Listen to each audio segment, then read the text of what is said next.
Hello दोस्तों, welcome to study coach 91 और आप सभी का बहुत बहुत स्वागत है एक बार फिर से स्टडी कोच 91 के यूट्यूब चैनल में।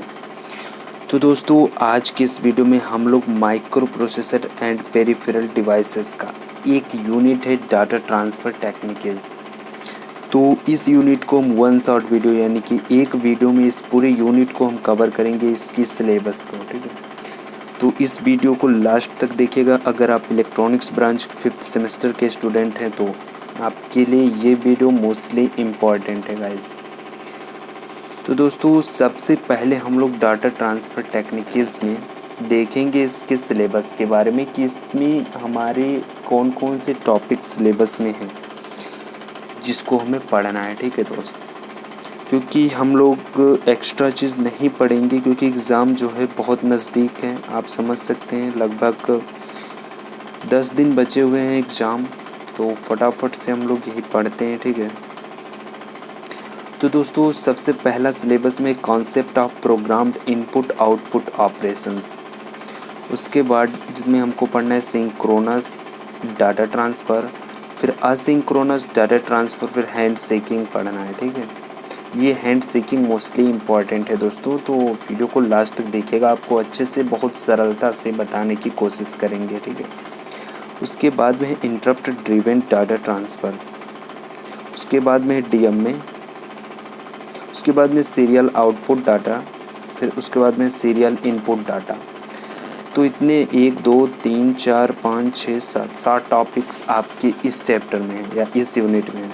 तो दोस्तों चलिए शुरू करते हैं हम, और आप इसको वीडियो को लास्ट तक ज़रूर देख लीजिएगा, अच्छे से समझ लीजिएगा। ठीक है, तो पहला हम शुरू करते हैं concept of programmed input output operation.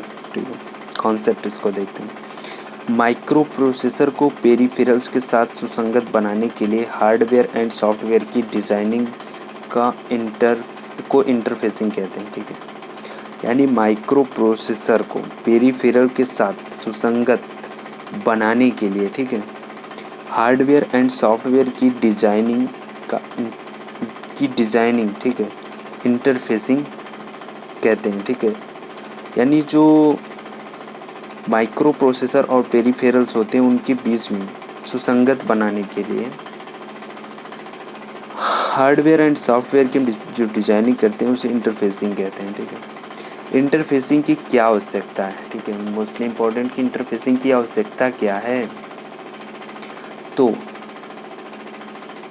दोस्तों, माइक्रो प्रोसेसर को प्रोग्राम के एग्जीक्यूशन के टाइम मेमोरी या पेरिफेरल डिवाइसेस से कम्युनिकेशन करना होता है। माइक्रो प्रोसेसर को जब प्रोग्राम एग्जीक्यूट करता है माइक्रो प्रोसेसर, तो उस टाइम मेमोरी या फिर पेरिफेरल डिवाइस से उसको कम्युनिकेशन करना पड़ता है, यानी उससे बातचीत करना पड़ता है या डाटा लेना देना रहता है। ठीक है, तो कम्युनिकेशन ड्यूरेशनल में माइक्रो प्रोसेसर तथा पेरिफेरल्स के बीच 3 प्रकार की असंगतता यानी इनकम्पैटिबिलिटी संभावित होती है। ठीक है, जिसमें से तीनों क्या हैं? पहला है टाइमिंग इनकम्पैटिबिलिटी, सेकेंड है फॉर्मेट इनकम्पैटिबिलिटी एंड थर्ड है इलेक्ट्रिकल कैरेक्टरिस्टिक्स इनकम्पैटिबिलिटी। तो दोस्तों हम इसके बारे में विस्तार में नहीं पढ़ेंगे क्योंकि मेरे पास टाइम नहीं है। ठीक है, आपको पता है टाइम बहुत कम है, इसलिए वन शॉट वीडियो में आपको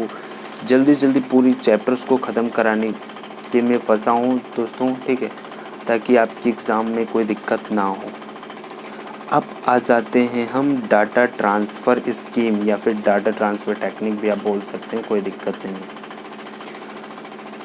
तो डाटा ट्रांसफ़र फंक्शन में जो 3 प्रकार की इनकम्पैटिबिलिटी यानी असंगतता होती है, अभी हमने जो आपको पीछे 3 दिखाया है, ठीक है, उसको समाप्त करने के लिए इंटरफेसिंग की आवश्यकता होती है। फिर से देख लीजिए कि डाटा ट्रांसफ़र फंक्शन में जो 3 प्रकार की इनकम्पैटिबिलिटी होती है, कौन कौन सी? Timing incompatibility, format incompatibility and electrical characteristics incompatibility. ठीक है, ये जो तीनों होती हैं उसको समाप्त करने के लिए इंटरफेसिंग की आवश्यकता होती है। ठीक है, अब देख लेते हैं डाटा ट्रांसफ़र स्कीम्स। ठीक है, और इसके टाइप्स के बारे में। ठीक है, यानी डाटा ट्रांसफ़र क्लासिफिकेशन चार्ट को देख लेते हैं। तो डाटा ट्रांसफ़र स्कीम्स जो है वो मेरा 2 प्रकार का होता है। कौन कौन से? एक होता है प्रोग्राम्ड डाटा ट्रांसफ़र स्कीम, जिसको शॉर्ट में PDTS बोलते हैं। P for program, D for data, T for transfer, S for scheme, ठीक है। उसके बाद में नेक्स्ट आता है direct memory access data transfer scheme, यानी DMADTS, direct memory access data transfer scheme. अब जो ये मेरा PDTS होता है, ये माइक्रो प्रोसेसर कंट्रोल्ड होता है, ठीक है। और ये जो मेरा होता है DMADTS, ये होता है पेरिफेरल कंट्रोल्ड, यानी ये पेरिफेरल्स को कंट्रोल करता है, ये माइक्रो प्रोसेसर को कंट्रोल करता है। अब ये जो हमारा PDTS होता है, ये भी 3 प्रकार के होते हैं, जिसमें से तीनों में से पहला है synchronous DTS for data transfer scheme, ठीक है। सिंक्रोनस, असिंक्रोनस, फिर इंटरप्ट ड्रिवन DTS, ठीक है। ये तीनों हम अच्छे से देखेंगे विस्तार से, जो कि हमारे सिलेबस में हैं, ठीक है। उसके बाद में हमारा जो नेक्स्ट है DMADTS, ठीक है। ये भी 3 टाइप्स के होते हैं। ये कौन कौन से होते हैं? बस टाइप DMADTS, ठीक है, यानी direct memory access transfer scheme, ठीक है। उसके बाद में साइकिल स्टेलिंग DMADTS, उसके बाद में है ट्रांसपेरेंट DMADTS, ठीक है। ये 3 टाइप्स के हमारे हो गए DMADTS जो ट्रांसफ़र स्कीम है, ठीक है।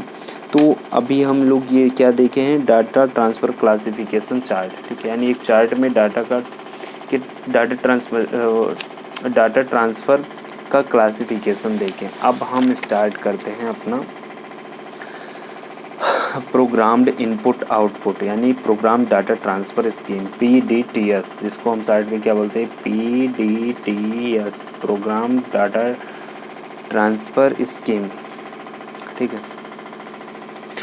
तो PDTS के अंतर्गत एक प्रोग्राम द्वारा माइक्रो प्रोसेसर तथा इनपुट आउटपुट डिवाइसेस के बीच डाटा ट्रांसफ़र फंक्शन परफॉर्म होता है, ठीक है। इसमें क्या होता है कि एक प्रोग्राम के द्वारा माइक्रो प्रोसेसर तथा इनपुट आउटपुट डिवाइस के बीच में डाटा ट्रांसफ़र फंक्शन जो है वो परफॉर्म होता है। चूँकि data transfer function micro processor द्वारा प्रोग्राम एग्जीक्यूशन की सहायता से कंप्लीट होता है।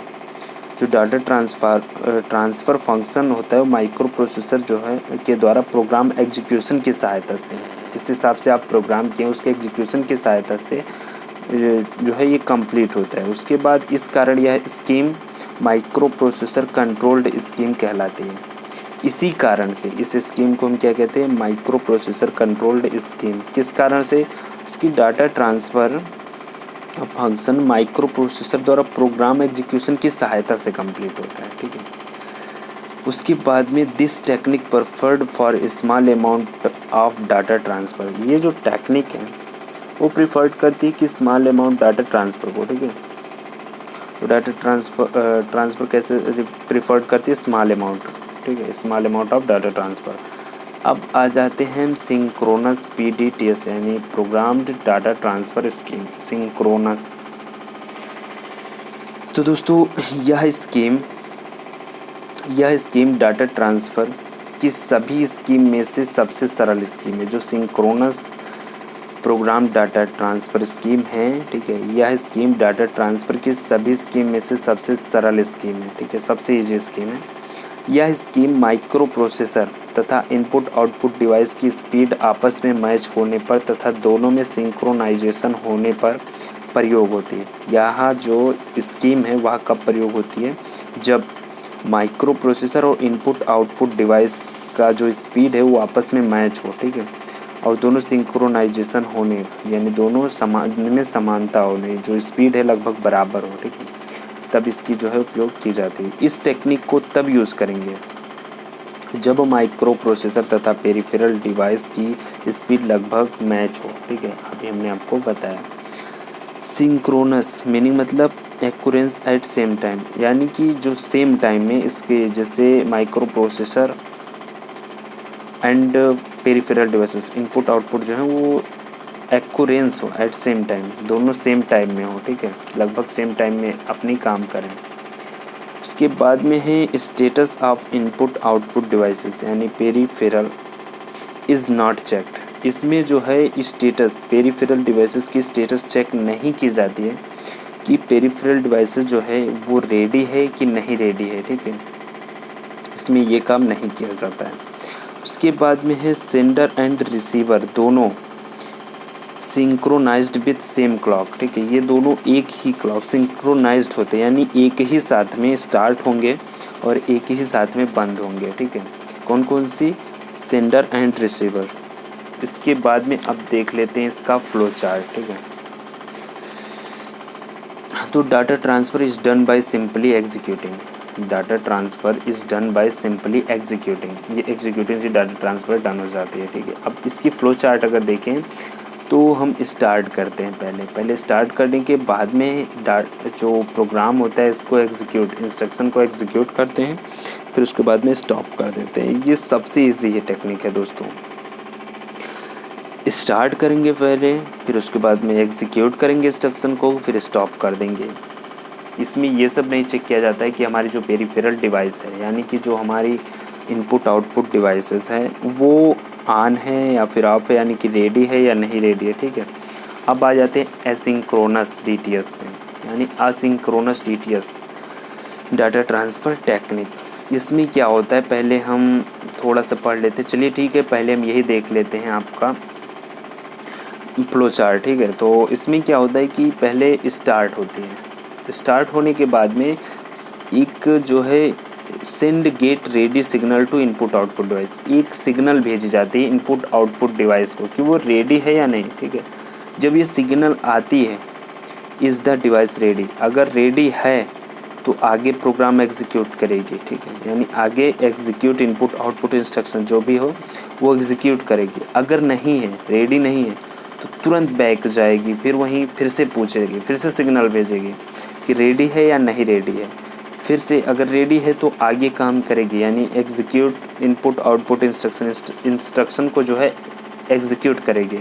अगर जो है रेडी नहीं है तो फिर से वही बैक आएगी। यही प्रक्रिया चलती रहेगी जब तक कि ये रेडी नहीं हो जाती, और जब रेडी हो जाएगी तब अपना एग्जीक्यूट कर देगी इंस्ट्रक्शन को, उसके बाद में स्टॉप कर देगी। तो दोस्तों आइए अब इसके बारे में अब हम पढ़ लेते हैं। तो जब इनपुट आउटपुट डिवाइस तथा सीपीयू का स्पीड आपस में मैच नहीं होता है तथा इनपुट आउटपुट डिवाइस की इंटरनल टाइमिंग भी सीपीयू से इंडिपेंडेंट होती है, तब एसिंक्रोनस डाटा ट्रांसफ़र स्कीम का प्रयोग किया जाता है। असिंक्रोनस डाटा ट्रांसफ़र स्कीम का प्रयोग कब किया जाता है? तब किया जाता है जब सीपीयू या माइक्रो प्रोसेसर, ठीक है, का इनपुट आउटपुट डिवाइस या फिर पेरिफेरल्स का स्पीड जो है वो मैच ना हो आपस में, ठीक है। और इनपुट आउटपुट डिवाइस की इंटरनल टाइमिंग भी सीपीयू से इंडिपेंडेंट होती है, तब एसिंक्रोनस डाटा ट्रांसफ़र स्कीम का जो है हम प्रयोग कर सकते हैं या करते हैं। ये टेक्निक स्लो डिवाइस के लिए यूज़ करेंगे या फिर यूज़ किया जाता है। ये टेक्निक जो है वो स्लो डिवाइस के लिए यूज़ किया जाता है, ठीक है। उसके बाद में है हमारा सबसे पहले micro processor input output device को सिग्नल भेजेगा। सबसे पहले हमने आपको बताया फ्लो चार्ट में कि जो माइक्रो प्रोसेसर स्टार्ट होने के बाद में सिग्नल भेजेगा इनपुट आउटपुट डिवाइस को कि चेक करेगा कि रेडी है या नहीं, गेट रेडी सिग्नल। फिर उसके बाद डाटा ट्रांसफ़र के लिए पहले हम इनपुट आउटपुट डिवाइस को चेक करेंगे कि वो रेडी है या नहीं है, ठीक है। फिर उसके लिए चेक करने के लिए हम क्या करेंगे, सिग्नल भेजेंगे और रेडी है या नहीं है सिग्नल भेजेंगे और बार बार स्टेटस चेक करेंगे और माइक्रो प्रोसेसर का बार बार स्टेटस चेक करेंगे, ठीक है। अगर डिवाइस रेडी नहीं हुई है तो फिर से चेक करेंगे। जैसे कि हमने आपको बताया कि अगर डिवाइस जब तक रेडी नहीं हो जाती तब तक हम बार बार वही रिपीट करके चेक करते रहेंगे, ठीक है। ऐसे चेक करते रहेंगे जब तक कि डिवाइस रेडी नहीं हो जाती है, ठीक है। डाटा ट्रांसफ़र के लिए ऐसे हम चेक करते रहेंगे। इसको आप फ्लो चार्ट से समझिए, ठीक है। अभी हमने आपको फ्लो चार्ट से समझाया है, फिर से एक बार देख लेते हैं फ्लो चार्ट में। ये मेरा स्टार्ट है, ठीक है। स्टार्ट होने के बाद में यहाँ पर हम चेक करेंगे कि हमारा जो इनपुट आउटपुट डिवाइस है वो रेडी है या नहीं है, ठीक है। और जब तक चेक करते रहेंगे, जैसे अगर यहाँ पर रेडी नहीं है तो सिग्नल फिर यहाँ से वापस आ जाएगी, ठीक है, नो, यानी फिर सिग्नल वापस आकर के फिर से चेक करेगी, फिर से अगर नहीं रेडी है फिर नो, ऐसे ऐसे ये चलती रहेगी जब तक रेडी ना हो जाए। और जैसे ही रेडी होगी ये यस की तरफ आएगी और उसके बाद में एग्जीक्यूट इनपुट आउटपुट इंस्ट्रक्शन यानी इंस्ट्रक्शन को एग्जीक्यूट कर देगी, फिर उसके बाद आगे स्टॉप हो जाएगी, ठीक है। इसी तरीके से अब जैसे ही डिवाइस रेडी हो जाएगी तो डाटा ट्रांसफ़र हो जाएगा, ठीक है। जैसे ही डिवाइस रेडी हो जाएगी तो हमारा डाटा ट्रांसफ़र जो है वो हो जाएगा, जैसा कि हमने फ्लो चार्ट में देख लिया।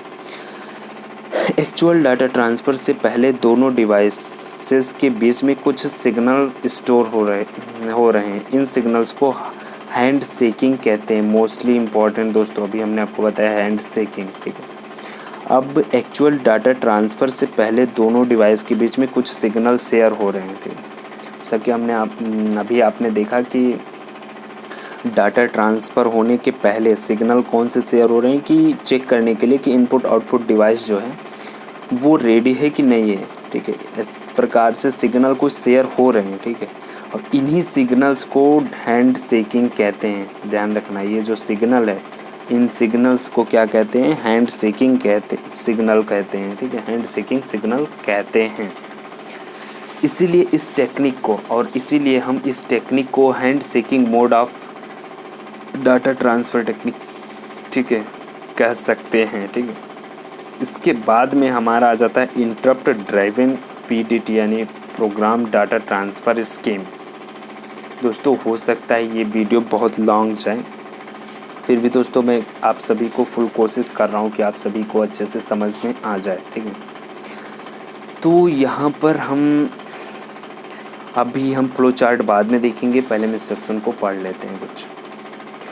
यह डाटा ट्रांसफ़र स्कीम भी अपेक्षाकृत स्लो इनपुट आउटपुट डिवाइस की इंटरफेसिंग के लिए यूज़ की जाती है, ठीक है।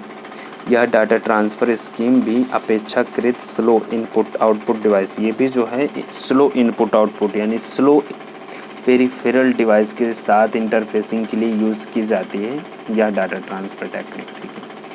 उसके बाद में लगभग सभी माइक्रो प्रोसेसर में एक इंटरप्ट लाइन आवश्यक होती है, ठीक है। 80-85 माइक्रो प्रोसेसर आप देखें, ठीक है। इसका जब आप पिन डायग्राम देख रहे होंगे तो इसमें इंटरप्ट के लिए एक पिन ज़रूर लगी रहती है, ठीक है। एक इंटरप्ट लाइन इसमें ज़रूर होती है, ठीक है। उसके बाद में देखते हैं हम कि प्रत्येक इंस्ट्रक्शन की लास्ट मशीन साइकिल की लास्ट क्लॉक साइकिल में हर बार जांचा जाता है। इसमें क्या किया जाता है, प्रत्येक इंस्ट्रक्शन जब एग्जीक्यूट होता है तो लास्ट मशीन साइकिल की लास्ट क्लॉक में हर बार जांचा जाता है। जब भी इंटरप्ट यानी किसको जांचा जाता है, इंटरप्ट को, ठीक है। जब भी इंटरप्ट पिन को एक्टिव पाया जाता है यानी हाई पाया जाता है जब भी इंटरप्ट पिन को, ठीक है, तो माइक्रो प्रोसेसर सबसे पहले करंट इंस्ट्रक्शन को एग्जीक्यूट करता है। जो तब क्या करता है, माइक्रो प्रोसेसर जो वर्क कर रहा है करंट इंस्ट्रक्शन को उसको तो एग्जीक्यूट करेगा। उसके पश्चात उस इंटरप्ट की एक्टिवेशन के लिए उसकी रीस्टार्ट लोकेशन पर पहुंचती है, ठीक है। उसके बाद क्या करती है कि माइक्रो प्रोसेसर उस इंटरप्ट की एक्टिवेशन के लिए यानी उस इंटरप्ट पर वर्क करने के लिए उसकी रीस्टार्ट लोकेशन पर तुरंत पहुंच जाती है। इसके साथ ही इंटरप्ट मशीन साइकिल स्टार्ट हो जाती है और तभी हमारी क्या होती है कि इंटरप्ट मशीन साइकिल स्टार्ट होकर के इंटरप्ट वर्क को करती है, ठीक है। इससे सीपीयू या फिर माइक्रो प्रोसेसर भी कह सकते हैं आप सीपीयू को, ठीक है। इससे सीपीयू को पेरिफेरल डिवाइस की रीडनेस यानी रीड करने के लिए वेट नहीं करना पड़ता है, ठीक है। इसमें क्या करना होता है कि माइक्रो प्रोसेसर को पेरिफेरल डिवाइस की रीड करने के लिए वेट नहीं करना पड़ता है, ठीक है। तथा सॉफ्टवेयर रिक्वायरमेंट भी कम होता है। इसमें जो है सॉफ्टवेयर की रिक्वायरमेंट भी कम होती है। इस प्रकार डाटा ट्रांसफ़र फास्टर रेट पर प्राप्त होता है, ठीक है। इस प्रकार जो हमारा डाटा ट्रांसफ़र है वो फास्टर रेट पर प्राप्त होता है। दोस्तों अब हम देख लेते हैं इसकी फ्लो चार्ट को। दोस्तों फ्लो चार्ट में आप देख लीजिए क्या है, पहले स्टार्ट है, ठीक है। हम पहले क्या करते हैं, स्टार्ट करते हैं। स्टार्ट होने के बाद में हम send get ready signal to input output device, ठीक है। Send get ready signal to input output device, ठीक है। उसके बाद में हम जो भी उसको चेक करने के बाद में हम अपनी जो इंस्ट्रक्शन है उसको फेच और एग्जीक्यूट करते हैं, फिर नेक्स्ट इंस्ट्रक्शन को लाते हैं, फिर फेच एग्जीक्यूट करते हैं, फिर नेक्स्ट। और हमेशा फेच एग्जीक्यूट करने पर, जैसे एक बार हमने अपनी कोई इंस्ट्रक्शन ली, उसको हमने फेच किया, एग्जीक्यूट किया, फिर यहाँ पर एक मेरा इंटरप्ट आ जाता है, ठीक है। इंटरप्ट को चेक करता है कि हाई तो नहीं हुई है इंटरप्ट।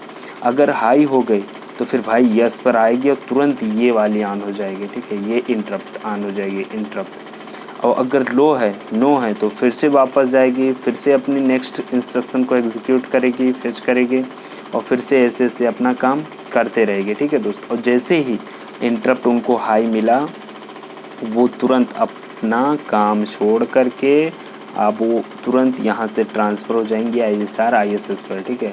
तुरंत ISR को एक्टिव करेंगे, इंटरप्ट सिग्नल रेशियो को। उसके बाद में क्या होता है, save processor status on stack. जो भी प्रोसेस इसमें हो रहा था उसको स्टैक में सेव कर देंगे, ठीक है। स्टैक में सेव कर दिया जाएगा जो भी प्रोसेस हो रहा था। उसके बाद में एग्जीक्यूट द इंस्ट्रक्शन को एग्जीक्यूट किया जाएगा इंटरप्ट वाले को। उसके बाद में रिस्टोर प्रोसेस स्टेटस, इसकी प्रोसेस स्टेटस को रिस्टोर किया जाएगा, फिर रिटर्न आ जाएगा। फिर रिटर्न आपको फिर अपने पुराने स्थान पर पहुंच जाएगा, फिर अपना पुराना काम करना स्टार्ट कर देगा, यानी फेच करेगा, एग्जीक्यूट करेगा, फिर नेक्स्ट इंस्ट्रक्शन को लाएगा, फिर वैसे वैसे जस्ट अपना काम करता रहेगा दोस्तों। तो ये है हमारा interrupt driven programmed data transfer scheme, ठीक है। तो दोस्तों आशा करता हूँ ये समझ में आ गया होगा। अगर नहीं समझ में आ गया है तो आप सब कमेंट बॉक्स में कमेंट करके हमें बताइए। अब हम लोग देखते हैं direct memory access data transfer scheme, यानी जिसको हम DMADTS भी बोल सकते हैं, DMADTS, ठीक है, direct memory access data transfer scheme, ठीक है। तो direct data transfer between input output devices and memory. इसमें क्या होता है, जो इनपुट आउटपुट डिवाइसेस होती हैं और मेमोरी होती हैं उनके बीच में डाटा का डायरेक्ट ट्रांसफ़र होता है, यानी विदाउट माइक्रो प्रोसेसर के साथ में, ठीक है। यानी ये लोग क्या करते हैं कि कहते हैं कि हम माइक्रो प्रोसेसर से कुछ काम नहीं कराएंगे, ठीक है। वो अपना काम करे, हम लोग अपना काम कर लेंगे, इनपुट आउटपुट डाटा और मेमोरी, ठीक। उसके बाद में क्या होता है, माइक्रो प्रोसेसर का इसके ऊपर कोई कंट्रोल नहीं होगा। जब ये DMADTS हो जाता है तो माइक्रो प्रोसेसर का इसके ऊपर कोई कंट्रोल नहीं रहता है, ठीक है। इनको जो करना है करो, ठीक है। इसको कंट्रोल इनपुट आउटपुट डिवाइस या DMA करेगा। तब इस टाइम कौन करेगा कंट्रोल, इनको इनपुट आउटपुट डिवाइस या DMA, इनको कंट्रोल कौन करेगा, DMA करेगा, ठीक है दोस्त। तो आइए अब देखते हैं इनके बारे में भी थोड़ा विस्तार से, ठीक है। अब ये भाई माइक्रो प्रोसेसर है, ठीक है। ये मेरा इनपुट आउटपुट डिवाइस है। अब इनपुट आउटपुट डिवाइस से हमें मेमोरी से क्या करनी है, बात करनी है, ठीक है। बात करनी है इनपुट आउटपुट डिवाइस से। मेरा इनपुट आउटपुट डिवाइस भेजा सिग्नल होल्ड हो जाओ तुम, यानी कि तुम अब सो जाओ, ठीक है। तो माइक्रो प्रोसेसर क्या करता है कि हाँ चलो ठीक है, जब एक मतलब खाली रहते मतलब होल्ड हो जाता है, तब एक सिग्नल भेज देता है कि चलो ठीक है, हम मतलब सोने जा रहे हैं, तुम अपना काम करो, ठीक है। तो ये HLDA से अपना सिग्नल भेज देते हैं। तो ये सिग्नल भेजने के बाद में फिर मेमोरी अपना काम शुरू करते हैं। अब भाई मेमोरी अपना काम वैसे तो इनपुट आउटपुट डिवाइस से कर नहीं पाएगा, क्योंकि उसको कंट्रोल कौन करेगा। तो कंट्रोल करने के लिए इसके साथ DMA लगाया जाता है इनपुट आउटपुट डिवाइस के साथ में। फिर इसको तब मेमोरी से जो है बात करना है, यानी कम्युनिकेट कर सकता है ये, तब मेमोरी से अपना कम्युनिकेट करता है। इस डाटा ट्रांसफ़र स्कीम में माइक्रो कंप्यूटर मेमोरी तथा एक्सटर्नल इनपुट आउटपुट डिवाइस के बीच में डाटा ट्रांसफ़र करना, ठीक है। इस क्या कह रहा है कि इस डाटा ट्रांसफ़र स्कीम में माइक्रो कंप्यूटर मेमोरी तथा एक्सटर्नल इनपुट आउटपुट डिवाइस के बीच में डाटा ट्रांसफ़र करना होता है, माइक्रो प्रोसेसर को बिना इन्वॉल्व किए हुए, ठीक है। यानी कि एक्सटर्नल इनपुट आउटपुट डिवाइस और मेमोरी को डाटा ट्रांसफ़र करना रहता है माइक्रो प्रोसेसर को बिना इन्वॉल्व किए हुए उसमें। इसीलिए इस डाटा ट्रांसफ़र स्कीम को DMA/DTS कहते हैं, ठीक है। तो DMA/DTS का पूरा नाम जानते ही होंगे, direct memory access data transfer scheme, ठीक है। इस स्कीम में डाटा ट्रांसफ़र फंक्शन प्राप्त करने के लिए माइक्रो प्रोसेसर के साथ 8257 DMA कंट्रोलर चिप का यूज़ किया जाता है। अभी हमने आपको बताया कि इसको मतलब कंट्रोल करने के लिए क्या यूज़ किया जाता है, DMA। तो DMA कौन है, 8257 DMA कंट्रोलर चिप होता है, एक चिप होता है जिसको हम आगे पढ़ेंगे कभी दोस्तों पेरिफेरल्स डिवाइसेस में। तो इसको कौन कंट्रोल करता है, फंक्शन प्राप्त करने के लिए माइक्रो प्रोसेसर के साथ 8257 DMA कंट्रोल चिप का यूज़ किया जाता है। चूँकि माइक्रो प्रोसेसर को डाटा ट्रांसफ़र हेतु इन्वॉल्वमेंट नहीं होता है, ठीक है, क्योंकि जो माइक्रो प्रोसेसर है वो मेरा डाटा ट्रांसफ़र करने के लिए इन्वॉल्व नहीं है। तो माइक्रो प्रोसेसर की होल्ड तथा HLDA पिंस का प्रयोग इस स्कीम में होता है। जैसे हमने आपको बताया कि होल्ड से क्या सिग्नल लेता है कि हाँ तुम होल्ड हो जाओ, मुझे डाटा ट्रांसफ़र करनी है मेमोरी से। इनपुट आउटपुट डिवाइस बोलता है माइक्रो प्रोसेसर से। तो माइक्रो प्रोसेसर जब होल्ड हो जाता है तो HLDA से सिग्नल भेज देता है कि मैं होल्ड हो चुका हूँ, अब तुम अपना बात कर लो, ठीक है, अब तुम अपना काम कर लो। यह स्कीम 3 प्रकार से वर्गीकृत है।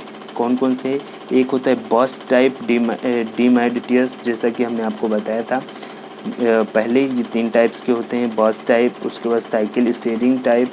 बस टाइप में क्या होता है कि इसमें जो ब्लॉक के फॉर्म में डाटा का ट्रांसफ़र होता है, जो डाटा का ट्रांसफ़र होता है वो ब्लॉक के फॉर्म में होता है। और साइकिल स्टीयरिंग टाइप्स DMA/DTS जो होता है उसमें बाइट्स के फॉर्म में डाटा का ट्रांसफ़र होता है। उसके बाद में एक होता है थर्ड हमारा ट्रांसपेरेंट टाइप्स DMA/DTS, ठीक है। फ़िलहाल आप लोगों के पास टाइम बहुत कम है दोस्तों, तो आप सब पढ़िए अच्छे से, क्योंकि दोस्तों ज़्यादा विस्तार से हम पढ़ेंगे नहीं, टाइम बहुत कम है। उसके बाद में देखते हैं serial input data and serial output data, ठीक है। ये क्या होता है, serial input data and serial output data. तो सीरियल इनपुट आउटपुट में डाटा करंट या वोल्टेज किसी भी रूप में ट्रांसमिट किया जा सकता है, ठीक है। डाटा ट्रांसफ़र 2 तरीके से होते हैं, एक पैरेलल जिसको पीछे पढ़े, जो हमने पीछे पढ़ा था डाटा ट्रांसफ़र वो थी हमारी पैरेलल, और अब हमारी आ चुकी है कौन, सीरियल, ठीक है। जो हमने पीछे पढ़ा था डाटा ट्रांसफ़र स्कीम में वो हमने पैरेलल पढ़ चुका था अभी तक, और अब हम पढ़ेंगे कौन, सीरियल डाटा ट्रांसफ़र, ठीक है। तो सीरियल इनपुट आउटपुट में डाटा करंट या वोल्टेज किसी भी रूप में ट्रांसमिट किया जा सकता है, ठीक है। इसमें जो डाटा है वो करंट या वोल्टेज के रूप में किसी भी रूप में ट्रांसमिट कर सकते हैं, ठीक है। उसके बाद में सीरियल इनपुट आउटपुट ट्रांसमिशन के लिए 2 प्रकार के सिस्टम का यूज़ किया जाता है, यानी सीरियल इनपुट आउटपुट ट्रांसमिशन के लिए 2 प्रकार के सिस्टम का यूज़ किया जाता है। पहला हार्डवेयर कंट्रोल्ड और सेकंड है सॉफ्टवेयर कंट्रोल्ड, ठीक है। अब इंटेल कॉरपोरेशन ने अपने 8085 माइक्रो प्रोसेसर में software control serial input output के लिए स्पेशली 2 पिंस डिज़ाइन किए हैं, ठीक है। इंटेल कॉरपोरेशन ने क्या किया है, 8085 माइक्रो प्रोसेसर में software control serial input output data के लिए 2 पिंस को डिज़ाइन किया है। कौन कौन से पिन है, एक है SOD और एक है SID। SOD मतलब सीरियल आउटपुट डाटा और SID मतलब सीरियल इनपुट डाटा। इसमें 2 इंस्ट्रक्शन, ठीक है, इसमें 2 इंस्ट्रक्शन SIM यानी सेट इंटरप्ट मास्क तथा RIM रीड इंटरप्ट मास्क के द्वारा डाटा ट्रांसफ़र फंक्शन का कंट्रोल किया जाता है। इसमें क्या किया जाता है, 2 इंस्ट्रक्शन कौन कौन से, SIM and RIM SIM RIM के द्वारा डाटा ट्रांसफ़र फंक्शन को कंट्रोल किया जाता है, ठीक है। Use of SOD line pin number 4, ठीक है, यानी कि सीरियल आउटपुट SOD, ठीक है। हाँ, serial output data line pin number 4 है जो कि हमारा, ठीक है। उसमें क्या होता है, इसको हम कैसे यूज करते हैं, SOD लाइन में सीरियली डाटा के लिए SIM इंस्ट्रक्शन का एग्जीक्यूशन आवश्यक है। SOD लाइन में अगर हम सीरियली डाटा ट्रांसफ़र करना चाहते हैं तो उसमें SIM सिम इंस्ट्रक्शन का एग्जीक्यूशन मोस्टली आवश्यक है, यानी नीड है, ठीक है। तो इसमें जो डाटा ट्रांसफ़र होता है वो कैसे होता है, यहाँ पर आप देख सकते हैं ये है हमारा input output, serial input output device, और ये मेरा माइक्रो प्रोसेसर, ठीक है। ये मेरा एक्यूमुलेटर है, एक्यूमुलेटर 8 बिट का, ठीक है। तो इसमें क्या होता है कि सिम इंस्ट्रक्शन को यूज करके इस डाटा को ट्रांसफ़र किया जाता है, ये तो बात सही है, ठीक है। अभी हमने पहले ही पढ़ा कि सिम इंस्ट्रक्शन को यूज करके डाटा का ट्रांसफ़र किया जाता है। अब इसमें आप देख सकते हैं क्या है, D0, D1, D2, D3, D4, D5, D6, D7 तक होता है, ठीक है। अब इसमें मोस्टली इम्पॉर्टेंट हमें क्या रहता है, D6 एंड D7। D6 अगर 1 रहेगा तब डाटा ट्रांसफ़र होगा, अगर D6 अगर 0 रहेगा तो डाटा ट्रांसफ़र नहीं होगा। अगर एक हिसाब से हम कह सकते हैं कि जो D6 होता है वो एक हिसाब से स्विच का कार्य करता है, ठीक है। D6 किसका कार्य करता है, स्विच का कार्य करता है। अब जैसे किसी डाटा को इसमें हमें ट्रांसफ़र करना है तो पहले हम क्या करेंगे कि जो भी हमारा है, ठीक है, मान लिया ये हमारा डाटा है CO हेक्साडेसिमल में, पहले हम उसको मूव टू कहाँ, एक्यूमुलेटर में उसे मूव करेंगे, यानी उसको हम क्या डालेंगे, एक्यूमुलेटर में डालेंगे, ठीक है। एक्यूमुलेटर में डालने के बाद में फिर हम SIM इंस्ट्रक्शन को ट्रांसफ़र करने के लिए यूज़ करेंगे। ये जो D7 वाला डाटा रहता है ये मेरा ट्रांसफ़र होता है SOD में, जो कि हमारा सीधे जाता है सीरियल आउटपुट डिवाइस पर, ठीक है, या सीरियल आउटपुट डिवाइस पर सीधे जाता है। उसके बाद में अब हम देखते हैं यूज ऑफ SID, ठीक है, यूज ऑफ SID यानी सीरियल इनपुट डाटा को, जो कि पिन नंबर 5 अगर पिन डायग्राम में आप देखेंगे तो सेम कंडीशन वहाँ पर जो हमारा डाटा माइक्रो प्रोसेसर से जाता था, यहाँ पर सीरियल इनपुट डिवाइस से मेरा डाटा जो है 5 नंबर पिन पर माइक्रो प्रोसेसर में रिसीव होगा, ठीक है, एक्यूमुलेटर में। सेम कंडीशन वही रहेगी। इसमें क्या किया जाता है, रिम इंस्ट्रक्शन का एग्जीक्यूशन द्वारा 8085 की सीरियल इनपुट डाटा पिन पर प्रोसेसर को इनपुटिंग की जा सकती है, ठीक है, यानी रिम इंस्ट्रक्शन का एग्जीक्यूशन द्वारा 8085 की SID पिन पर प्रोसेसर को इनपुटिंग की जा सकती है, ठीक है। प्रोसेसर को इनपुटिंग की जा सकती है किसके द्वारा, रिम इंस्ट्रक्शन के एग्जीक्यूशन के द्वारा SID पिन पर, ठीक है। अब रिम इंस्ट्रक्शन केवल 1 बिट को रीड करके उसे एक्यूमुलेटर की D7 पर प्राप्त करता है, ठीक है। 1 ही बिट को रीड करेगी रिम इंस्ट्रक्शन, जिसको कहाँ प्राप्त करेगी, D7 पर। D7 ये हमारा D7 है, ठीक है। अगर मान लिया वहाँ से 1 अगर प्राप्त हुई तो यहाँ पर 1 हो जाएगा, ठीक है। उसके बाद में हमारी 8085 माइक्रो प्रोसेसर की SID तथा SOD pin software controlled serial input output system में उसके इनपुट पोर्ट तथा आउटपुट पोर्ट की ज़रूरत को समाप्त कर देती है। अब 8085 माइक्रो प्रोसेसर की SID और SOD पिन्स होती हैं। अगर आप पिन डायग्राम पढ़े होंगे 8085 माइक्रो प्रोसेसर में तो आप उसमें देखे होंगे कि SID पिन है, एक SOD पिन है। तो उस software controlled serial input output system में उसके इनपुट पोर्ट तथा आउटपुट पोर्ट की ज़रूरत को क्या कर दी थी, समाप्त कर दी है। तो दोस्तों ये मेरा जो है यूनिट समाप्त होता है इसी के साथ में। तो दोस्तों ये वीडियो कैसा लगा दोस्तों, बहुत रात हो चुकी है, मैं ये वीडियो बना रहा हूँ, नियर अबाउट 1:30 बज चुके हैं, 1:30 से ओवर, ठीक है। तो दोस्तों आप इस वीडियो को लाइक ज़रूर कर दीजिएगा, और अगर आपको ये वीडियो में कोई प्रॉब्लम हो तो आप कमेंट बॉक्स में कमेंट कर सकते हैं दोस्तों। और दोस्तों हाँ, इस चैनल को अभी तक सब्सक्राइब नहीं किए तो प्लीज़ सब्सक्राइब कर लीजिएगा। मिलेंगे ऐसे ही नेक्स्ट वीडियो में, तब तक के लिए बाय। जय हिंद, जय भारत, टेक केयर।